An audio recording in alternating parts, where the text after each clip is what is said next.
അല്ല ഇപ്പോഴുള്ള new generation കുട്ടികളൊന്നും വിശ്വസിക്കില്ലല്ലോ.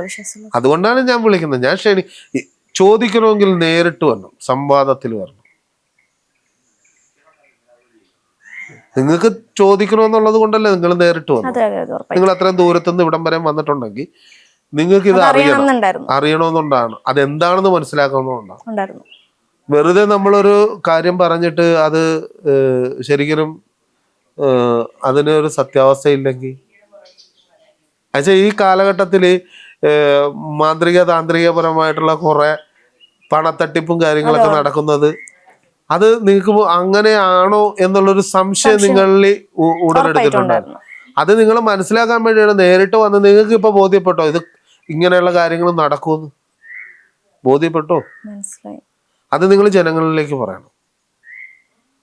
ഇങ്ങനെ ചെയ്യാൻ പറ്റും എന്ന് നിങ്ങൾ ജനങ്ങളിലേക്ക് അറിയിക്കണം. മാധ്യമങ്ങളെല്ലാം ഉണ്ട്. മാധ്യമങ്ങള് അവരുടെ റീച്ചിന് വേണ്ടിയിട്ട്, അവർക്ക് കൂടുതൽ ഇത് കിട്ടാൻ വേണ്ടിയിട്ട് മാത്രമല്ല, നമ്മൾ കണ്ടെന്ന് തന്നെ പറയണം.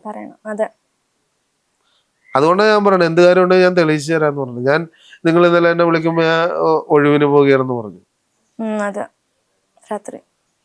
അതിനെ പ്രേതബാധ ഒഴിവിനാണ് ഒരു ബാധിച്ചിരിക്കുന്നവരുടെ കുടുംബത്തിന് രക്ഷിക്കാനാണ് മതി. അത് കഴിഞ്ഞ് ഞാൻ 10:11 മണിയായി കഴിഞ്ഞപ്പോൾ. അന്നേരം നമുക്ക് ഒരാളെ രക്ഷിക്കാൻ പറ്റുമെന്നുണ്ടെങ്കിൽ കൃത്യമായിട്ട് നമ്മൾ രക്ഷിച്ചു കൊടുക്കണം.